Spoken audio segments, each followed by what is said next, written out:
মাগো মাগো, মনে কিছু রেখো না। সব বাবাই তার সন্তানের ভালোর জন্য এরকম সিদ্ধান্ত নেয়। বিয়ে সাহেব, এবার যে বিদায় দিতে হয়, অনেক দূরের পথ তো যেতে হইব আমাদের। বিয়ে সাহেব, জি। আবার একমাত্র ভাই অনেক আদরের। আপনার বাড়ির বউ যাইতেছে, আপনি নিজের মেয়ে মনে করে তার আদর যত্ন রেখে। ওই বিষয়ে আপনি কোনো চিন্তা করেন না বিয়ে আমাকে। আমার বাড়িতে আপনার মায়ের সুখেই থাকবে। বাবা বদরুল, শ্বশুরের সালাম করো। পয়সা থাকো বাবাজি, পয়সা থাকো, পয়সা থাকো বাবাজি। বাবাজি, আমার মায়াটারে তোমার হাতে তুইলা দিলাম। সারা জীবনের সঙ্গে তার পাশে থেকে তার সুখে রেখো। অবশ্যই এটা নিয়ে আপনার কোনো চিন্তা করেন না, কিন্তু আমাকে একটু তাড়াতাড়ি যাইতে হবে, মানে লঞ্চের ব্যাপার তো। আর আপনার যদি খুব কষ্ট হয় তাহলে আপনি আমাদের সাথে যাইতে পারেন, কি বলেন আপনি? এগুলো কি বলো? চলে যাওয়ার সময় হয়েছে। শোনো মা, সুন্দর করে সংসার করো, আর নিজের মায়ের কথা মনে করো।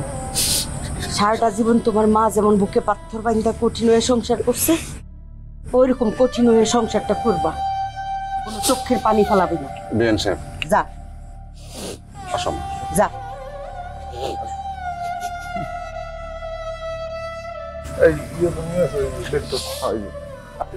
তুমি যাও, আগো আগো।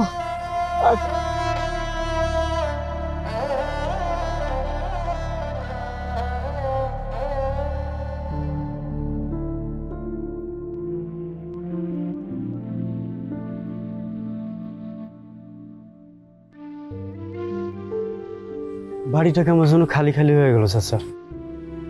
আনুর বিয়ে হয়ে গেল, শ্বশুর বাড়ি চলে গেল। জহির বাবা, সারাদিন তুই কইছিলি বিয়ার আসলে সবাই তোরে এত খোঁজাখুঁজি করলো, কোথাও তোরে খুঁজে পাইল না। আমি ছিলাম না চাচা।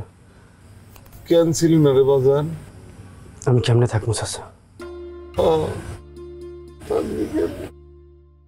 আমারই তো বুকটা খালি হয়ে গেছে গা।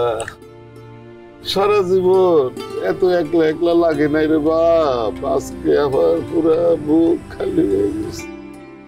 আমারও খুব একা একা লাগতেছে চাচা। ওর জন্য আমার মন ভাঙে যেতেছে। কিছু বললি বাপ? না, কিছু না চাচা। মেলা রাত হয়েছে, আপনার কতক্ষণ বাইরে থাকবেন? চলেন তো আপনার ঘরে দিয়ে আসি। আর ঘর? ওঠেন তো। আমার ঘরের লোক কিছুই লাগেল, আমি ঘরে গিয়ে কেমনে থাকি? আরে মা রে, ও আম্মা,